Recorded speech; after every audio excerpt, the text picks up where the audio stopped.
Saudara, Yayasan Terang Warta Rohani Kota Batu, Jawa Timur bekerja sama dengan penerbit Kalam Hidup Bandung, Jawa Barat menghadirkan sebuah program Jembatan Hati bagi Anda.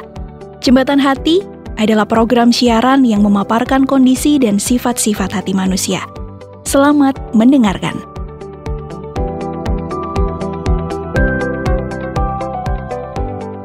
Keras kepalaku sama denganmu, caraku marah, caraku tersenyum, seperti detak jantung yang bertaut. Nyawaku nyala karena denganmu. Woi, halo Pak Jamal. Lagi konser ya rupanya. Iya. Merdu sekali suaranya Pak Jamal nih. Halo juga Pak Gede. Tidak, ini hanya coba-coba saja tes suara lah. Sudah lama tidak nyanyi Pak. Ya saya dengar suaranya bagus itu Pak, lumayan. Ini Pak Gede bercanda saja. Ya mungkin bagus untuk diri sendiri Pak. Ya mungkin kadang-kadang Pak perlu ikut nih lomba nyanyi gitu kan bagus Pak. Coba saja Pak. Ya maunya begitu Pak Gede, kalau ada perlombaan nyanyi ya mungkin saya ikut lah. Sudah lama tidak ikut. Paling enggak tingkat RT RW. Paling tidak lah. Wah kalau dengar begitu Pak Jamal pernah ikut lomba ya? Kayaknya. Iya Pak, dulu sebelumnya suka sih ikut lomba nyanyi. Ya modal nekat saja Pak. Wah bagus itu Pak Jamal. Setidaknya ada pengalaman kan lomba nyanyi. Setidaknya pernah lah nyanyi di depan panggung audiens yang besar gitu ya. Paling tidak di depan banyak orang lah. Ya begitulah Pak, cari pengalaman saja ini. Ya. Ini ngomong-ngomong Pak Gede dari mana nih, kok rapi sekali? Saya baru pulang dari pertemuan adat nih di kampung Pak Jamal. Ada sedikit masalah tapi tadi Pak Jamal nyanyi kayaknya lagunya bagus tuh. Liriknya ya. Lagu baru ya Pak? Iya Pak, ini lagu baru ya untuk kalangan sekarang sih. Kalau zaman kita sih lagunya udah beda. Oh iya benar. Tadi saya dengar ada lagunya sekilas liriknya keras kepala, begitukah ya? Iya Pak Gede, lagunya bagus dan santai, kata-katanya juga bagus sih. Emang kayak apa liriknya? Bisa saya dengar, mungkin itu bisa jadi bahan perenungan untuk saya sendiri. Liriknya begini sih Pak. Keras kepalaku sama denganmu, caraku marah, caraku tersenyum, seperti detak jantung yang bertaut, nyawaku nyala karena denganmu. Ya begitulah kira-kira Pak. Wah, bagus sekali lirik lagunya itu. Saya baru dengar kata-katanya menunjukkan sama-sama mempertahankan diri masing-masing ya. Karena keras kepala kan? Iya gitulah kira-kira. Seperti dua orang yang tidak mau mengalah. Sama-sama keras kepala ini. Jadi kalimatnya mengarah ke sana ya, tentang keras kepala. Jikalau kedua-duanya memang misalnya keras kepala ya susah jadinya Pak. Iya memang susah. Jadi masalah kan gitu. Cara penyelesaiannya juga susah ini. Apalagi dijelaskan lagi cara marahnya kan begitu. Katanya cara marahnya yaitu tersenyum. Berarti lebih baik diam tetapi marah posisinya gitu ya. Oh benar Pak Jamal. Memang sih lebih baik diam, tetapi jangan masih marah. Itu marah malahan juga membuat dendam begitu kan. Malahan jadi masalah juga ya. Iya jadi masalah. Diam-diam tapi marah ya. Marah, masalah terpendam. Iya benar Pak. Cenderung sih manusia kan begitu juga. Keras kepala, tidak mau diatur. Maunya dia sendiri saja yang diikuti kan gitu. Suka mengatur orang tetapi giliran diatur tidak mau, malah membantah. Ya itulah ciri-ciri orang keras kepala. Benar. Jadi sifat itu intinya mau didengar tapi tidak mau dengar. Tidak mau diatur. Tetapi kalau sama-sama keras jadinya seperti apa nih? Ya susah berubah. Susah berubah satu dengan yang lain. Bahkan tidak ada yang mau berubah nih. Iya benar sekali Pak Gede. Saya setuju. Ini ngomong-ngomong tadi di acara adat ada membahas soal apa Pak? Katanya ada masalah ini. Itu ada sedikit lah pertikaian atau permasalahan. Jadi ada kambing tetangga lepas. Wah lupa. Terus masuk ke lahan tetangga sebelah. Aduh. Jadi kambing itu makan rumput tetangga. Wah ini kacau. Itulah yang menyebabkan sedikit keributan tadi di kampung. Oh gitu. Terus bagaimana itu penyelesaiannya Pak? Ya kita adakan pembicaraan tadi buat yang punya kambing harus ganti rugi karena kambingnya lepas masuk ke kawasan tetangga. Terus ya rumput tetangga dihajar gitu.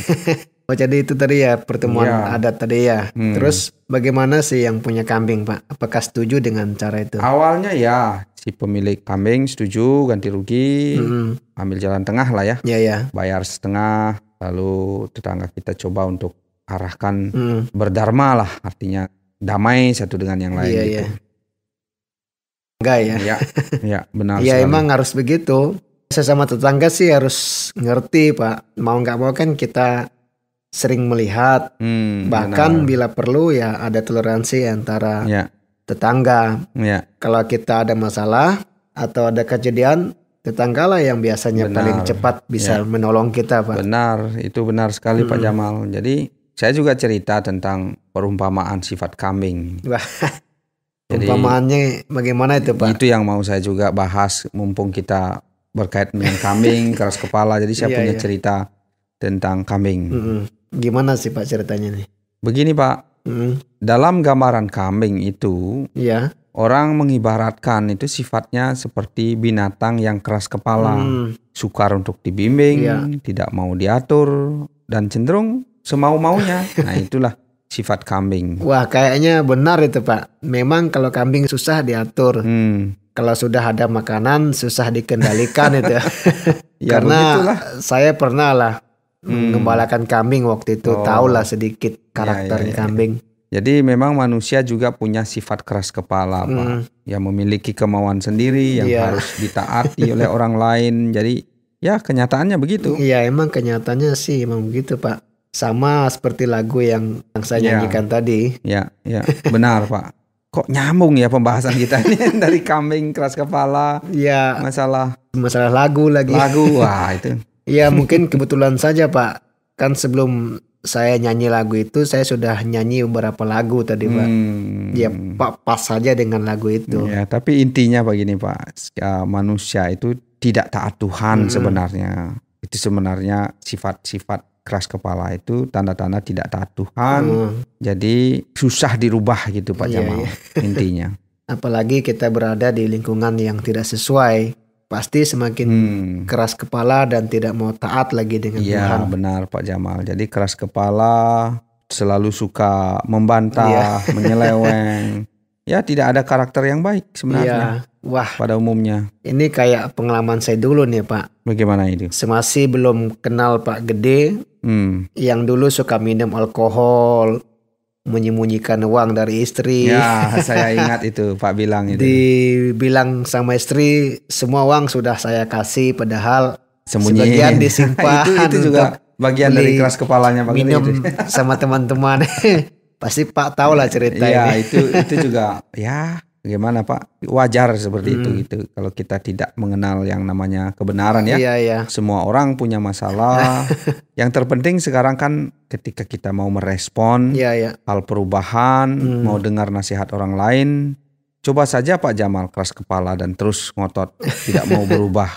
Ya nasihat itu dianggap angin lalu. Pak, seperti apa sekarang saya nggak tahu. Ya mungkin lebih kacau dari yang dulu nih Pak. Benar sekali Pak Jamal. Walaupun sempat memberontak ya saya saat dibimbing. Saya rasa itu penting dan efek dari perubahan Pak ya sampai sekarang lah ya. Saya lihat ada luar biasa dan itu Pak sudah rasakan sendiri kan. Ya benar Pak, walaupun tantangannya banyak sih mau berubah itu Pak. Syukurlah ya Pak Jamal mau dengar, tidak keras kepala, mau diatur. Ya coba saja kalau memaksa kemauan sendiri ya saya tidak tahu seperti apa Pak Jamal sekarang. Tapi sekarang sangat luar biasa Pak. Iya. Benar Pak Gede, kalau waktu tidak ketemu Pak Gede mungkin saya jadi orang liar saat ini Pak. Ya kadang-kadang sih saya mikir begitu. Ternyata saya dulu keras kepala, mau hidup bebas, tidak suka dengan aturan. Ini lagi Pak, saya juga mau bagi sama Pak. Saya pernah baca satu buku yang kata-katanya begini. Gimana Pak? Seorang yang dimanjakan sejak muda, akhirnya menjadikan dia seorang yang keras kepala. Waduh. Nah saya pikir bacaan itu menarik juga kalimatnya. Karena dimanjakan akan membuat orang menjadi keras kepala gitu. Apalagi sejak muda sudah dimanjakan, sudah diberi segala sesuatu. Jadi lama-kelamaan sifat manja itu menjadi keras kepala. Jadi susah diatur Pak ya. Ya benar. Saya juga setuju dengan kalimat itu. Ya Pak Jamal. Jadi tanpa sadar karena dimanjakan akhirnya membuat dia keras kepala. Karena keinginannya selalu dipenuhi. Nah, keinginan yang selalu dipenuhi itu membuat dia, orang lain harus ikut dia. Iya. Gitu. Nah itu kalau tidak dipenuhi makin berontak Pak ya. Iya. Nah orang-orang seperti itu kan sulit untuk diatur Pak. Nah, itu karena dia. Sudah terbiasa dengan hidup mewah, hidup serba ada, dimanja lagi kan. Ya, dengan hal seperti itu saya juga kadang-kadang mengevaluasi diri. Mengintrospeksi diri, jangan-jangan saya juga pernah memanjakan keluarga, anak-anak saya. Saya takut di kemudian hari juga akan ada orang pemberontak tumbuh nih di dalam keluarga ya. Ya Pak Gede, benar juga itu. Saya juga kepikiran. Ini kan anak-anak kita sekarang nih rasanya susah itu tuh diatur. Ya benar. Ya karena dimanjakan lah. Nih contohnya ini, kita kan manja mereka pakai HP sejak kecil. Ya itu nyataannya. Tuh dewasanya pasti susah dikasih tahu. Benar. Kita ajak bicara, mungkin mereka lebih fokus ke HP daripada pembicaraan kita. Benar. Jadi itu kenyataan zaman sekarang nih, dunia ini. Anak-anak yang tumbuh fokusnya tidak pada kita lagi kalau dibicarakan. Ya, itu benar sekali. Saya setuju.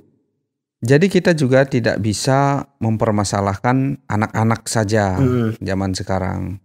Karena bisa jadi kita yang membuat anak-anak itu tidak taat karena kita memanjakan dengan handphone, memanjakan dengan barang-barang, dengan fasilitas ya. Ya, fasilitas-fasilitas itu. Jadi wah, ini menjadi pembelajaran yang berharga ini Pak bagi saya. Saya harap gitu. Terima kasih Pak sudah menjelaskan dan menegur. Dan dari cerita ini saya menjadi mengevaluasi diri supaya tidak memanjakan anak, mendidik mereka dengan baik supaya mereka mandiri Pak. Benar, kita ya harusnya semualah kita ini mengevaluasi diri, mengintrospeksi diri bersama-sama bahwa mana tindakan kita yang memanjakan anak bahkan akan membuat masa depan mereka rusak sehingga mereka tidak ikut norma-norma yang ada itu karena perilaku kita juga. Iya, karena anak-anak kan cenderung melihat kita sebagai orang tua juga Pak ya. Justru contoh itu yang penting di dalam keluarga. Nah itu sih saya berharap sih saya tidak terlambat Pak untuk mendidik anak supaya lebih taat lagi. Benar. Ya sebelumnya semua terlambat, jadi kita harus mencoba ya, dengan apa yang kita usahakan lah. Siap. Ya. Terima kasih Pak, terima kasih. Ya baik. Wah ini mantap sekali nih. Jadi kita akhiri ya perjumpaan ini. Walaupun singkat ya kita manfaatkan waktu yang ada untuk ngobrol yang baik ya. Saya mohon pamit Pak ya. Oh iya. Mari Pak. Ya terima kasih. Hati-hati Pak. Yuk. Saudara, terima kasih sudah mendengarkan program Jembatan Hati. Program ini dipersembahkan atas kerjasama Yayasan Terang Warta Rohani Kota Batu Jawa Timur dan Penerbit Kalam Hidup Bandung Jawa Barat.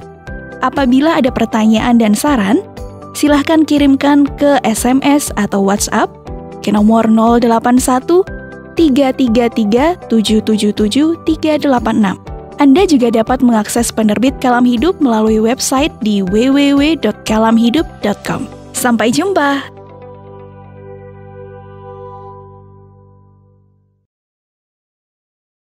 Terima kasih Anda sudah mengikuti program kami. Jika Anda diberkati, jangan lupa like, komen, dan share supaya Anda tidak ketinggalan setiap program terbaru kami. Jangan lupa juga untuk subscribe channelnya dan nyalakan loncengnya. Jika Anda ingin mendukung pelayanan kami, bisa melalui rekening kami berikut ini atau menghubungi kami di sini.